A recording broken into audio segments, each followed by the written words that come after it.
অনেকে ডুবা পিঠা আর পোয়া পিঠা নিয়ে অনেক কমপ্লেন থাকে যে ঠিকমতো ফুলে না, তারপরে সাইজ সুন্দর হয় না, আঁকাবাঁকা হয়ে যায়। তো আমি এটা টিপস আজকে আপনাদেরকে দিব কিভাবে ব্যাটারটা তৈরি করলে একদম পারফেক্ট পোয়া পিঠা বা ডুবা পিঠা হবে। প্রথমে আমি আতপ চালটাকে ব্লেন্ড করে দিয়ে দিচ্ছি। আমি আতপ চালকে 2 ঘন্টা আগে ভিজিয়ে রেখেছিলাম, তারপর এটাকে ব্লেন্ডারে ব্লেন্ড করে নিয়েছি। আপনারা চাইলে শুকনো অথবা ভিজা চালের গুঁড়া ইউজ করতে পারেন। এখন দিয়ে দিচ্ছি 1 কাপ ময়দা। ময়দাটা দিলে অনেক বেশি পারফেক্ট হয় এবং নরম তুলতুলে হয়। আর এখানে আমি স্বাদমতো লবণ দিয়েছি অল্প একটু। আর এইটা হচ্ছে আমি খেজুর গুড় দিয়ে দিচ্ছি। গুড়টাকে আমি একটু পানি দিয়ে চুলার মধ্যে গলিয়ে নিয়েছি। তারপর এই গরম অবস্থায় কিন্তু আমি এখানে ঢেলে দিয়েছি।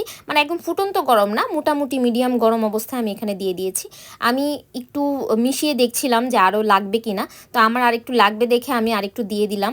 আর এটাকে আমি ভালো করে হাত দিয়ে একটু মিক্স করে নিব। এখানে দেখবেন একদম গুটি গুটি গুটি গুটি হয়ে গিয়েছে। এইটাকে ভালো করে আমি কিভাবে মিক্স করব এটাই আপনাদেরকে এখন দেখাবো।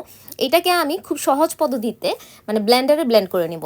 হাত দিয়ে একটু মিশিয়ে তারপর ব্লেন্ডারে ব্লেন্ড করে নিয়েছি। এই যে দেখতে পাচ্ছেন যে বেটারটা কি সুন্দর হয়েছে, একদম স্মুথ হয়েছে, কোনো দানা দানা নাই। এই পিঠা বানানোর সিক্রেটটাই হচ্ছে এইটা, যে আপনি বেটারটাকে যত বেশি স্মুথলি আপনি ভালো করে এটাকে মিক্স করে নেবেন তত পিঠাটা ভালো হয়। এটা যদি আপনি হাতে করতে পারেন হাতেও ভালো হবে। হাতেই মূলত আমি কাজ বাঁচানোর জন্য, হাতে করতে গেলে অনেক টাইম লাগতো।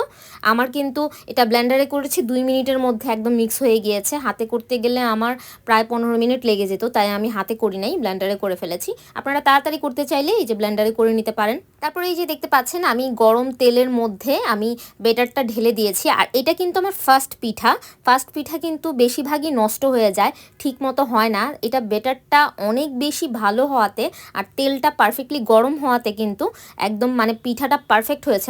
প্রথম পিঠা পারফেক্ট হওয়া অনেক ভাগ্যের ব্যাপার। আমি আপনাদেরকে আরেকটা পিঠা ভেজে দেখিয়ে দিচ্ছি যে পিঠাটা, প্রত্যেকটা পিঠা এরকম পারফেক্টলি হয়েছে, একদম ফুলে উঠেছে আর একটাও আঁকা বাঁকা শেপের হয়নি এবং খুব সুন্দর শেপের হয়েছে।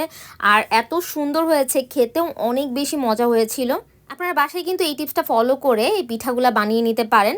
আর এই টিপস যদি ফলো করেন তাহলে আপনার পিঠা একদম 100-100 পারফেক্ট হবেই। এখানে দেখতে পাচ্ছেন আমি অনেকগুলো পিঠা সাজিয়ে নিয়েছি। আর একটা আপনাদেরকে আমি ভেঙে দেখাচ্ছি যে পিঠাটা কি পরিমাণে সফট আর ভিতরে একদম সুন্দর কুক হয়ে গিয়েছে। আমার রেসিপিটি যদি আপনাদের ভালো লেগে থাকে আমার পেজটি ফলো করতে ভুলবেন না। আজকের মতো এখানেই বিদায় নিচ্ছি।